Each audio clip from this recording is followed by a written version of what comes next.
Bonjour. Nous avions rendez-vous aujourd'hui?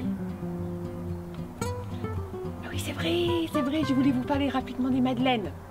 Attendez, j'étais en train de remettre mon petit rouge-gorge en tricot, il était tombé de la couronne, je le remets et puis je suis à vous, ok?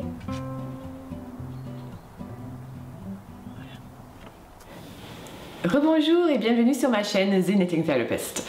Pensez à vous abonner, à cliquer sur la cloche et puis à mettre un commentaire, cela me ferait plaisir. Pour ceux qui ne connaissent pas les madeleines, c'est un projet que j'ai lancé à peu près il y a 2 ans et demi. Rapidement, je vous explique, l'histoire est née en Écosse, où j'ai passé des vacances, et j'ai connu un outil thérapeutique sous le nom de Twiddlemuff en Grande-Bretagne. Et j'ai imaginé un projet, j'ai toujours aimé le tricot solidaire, ça vous le savez déjà, et j'ai imaginé un projet qui aurait comme but de développer cet outil en France, où il était très peu connu. Et en faisant appel à des tricoteuses bénévoles pour confectionner ces Twiddlemuffs que j'ai entre-temps rebaptisé Madeleine. En réalité, je voulais avoir 2 objectifs pour le projet. Premièrement, donc d'offrir des madeleines aux personnes atteintes de certaines pathologies qui pourraient en profiter. Et puis deuxièmement, pour aider à rompre la solitude de personnes âgées, en les faisant participer, en les faisant tricoter les madeleines, donc soit des personnes qui sont chez elles ou des personnes vivant dans des établissements type EHPAD. On en a déjà parlé, hein, le tricot c'est une bonne activité pour s'occuper et pour maintenir les fonctions cognitives. Et en plus, en faisant partie d'un projet, un collectif qui œuvre pour autrui, ça donne du sens au tricot et puis ça valorise des personnes âgées qui peuvent se sentir inutiles et puis oubliées. Mais quelle est la fonction au juste des madeleines? Qu'est-ce qu'ils peuvent apporter aux personnes? Alors si vous avez regardé la dernière vidéo avec Elena Lesko, art thérapeute, vous aurez vu les manchons qu'elle utilise lors de ses ateliers de dramathérapie.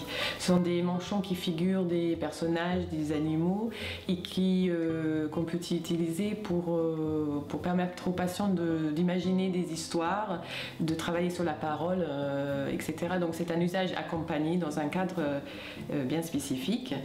Les madeleines que j'ai ici aujourd'hui ne sont pas pareils, ils sont utilisés différemment, ils ne sont pas tellement figuratifs et grâce aux différentes couleurs, textures, matières, ils peuvent être une source de stimulation visuelle, tactile et sensorielle.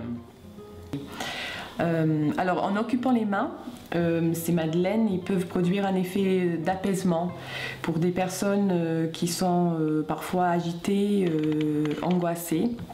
On sait que des personnes atteintes de maladies neurodégénératives ont parfois tendance à vouloir tripoter, à toucher des choses et donc ces manchons, ils peuvent satisfaire ces envies. D'après les retours que j'ai eus d'établissements qui ont fait des essais des madeleines, il y a différentes façons de les utiliser.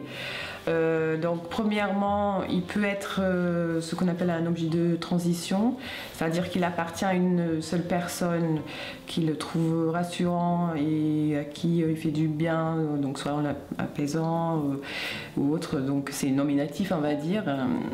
Deuxièmement, il peut faire partie il peut répondre ponctuellement, voilà, à un besoin d'apaiser des personnes, des résidents. J'ai vu dans plusieurs EHPAD que j'ai visité un chariot dans lequel on garde des madeleines ainsi que d'autres activités qui visent à apaiser les résidents et ce chariot est amené par le personnel soignant auprès d'un résident qui peut avoir un moment, voilà, d'angoisse et puis il choisit, il y a quelque chose parmi ces outils dont les madeleines qui peuvent l'aider ponctuellement voilà, à s'apaiser. Une sophrologue que j'ai connue aussi les a utilisés lors d'ateliers de relaxation corporelle. C'était un usage accompagné, donc oui, elle a trouvé donc, des bons résultats auprès de personnes qui étaient très angoissées. Alors si vous avez envie de tricoter un madeleine, vous trouverez toutes les explications sur le site www.lesmadeleines.com sous la rubrique Coin pratique. Et pour terminer cette petite présentation, je voulais juste vous montrer quelques idées de décoration, puisqu'on me demande souvent comment je peux faire, qu'est-ce que je peux mettre pour embellir et rendre le manchon intéressant. Voilà, donc il y a quelques idées ici. Vous verrez, bon là par exemple, bon, j'ai dit on varie les types de fils utilisés. Là il y a des noppes. Si vous savez faire des noppes, ça fait déjà quelque chose de touché. En termes de crochet, il y a des petites fleurs. Là c'est juste une tresse faite avec des chaînettes en crochet. On a des lanières, des petites lanières en crochet qui tourne, voilà, ici aussi. Dedans, c'est intéressant aussi de mettre des choses donc à toucher, ruban, une petite poche, par exemple. On peut découper du tissu avec par exemple des ciseaux zigzag, coudre donc la dentelle. J'ai mis ici, voilà, j'ai découpé un vieux jean en forme de cœur, j'ai cousu. Après on a des boutons, bon, qui peuvent, voilà, ils doivent être attachés bien sûr d'une manière très sécurisante. Ici pareil, une lanière fait donc tricotée avec 2 doigts, très facile, très rapide à faire. Je vous montrerai ça une autre fois. Du tissu, voilà, des fausses fourrures, on va dire, qui sont doux au toucher. Également, on peut les mettre dedans, ces morceaux de tissu. Voilà, des petits carrés en crochet, des fleurs en crochet. On a ici aussi en bois des petites perles bien attachées. Après, c'est au personnel aussi bien sûr de veiller à ce que peut-être des personnes qui ont tendance à mettre à la bouche et peut-être pas avoir accès à des choses comme cela. Et voilà, donc important de mettre aussi à l'intérieur des choses. Voilà, une poche. Des choses qu'on peut toucher.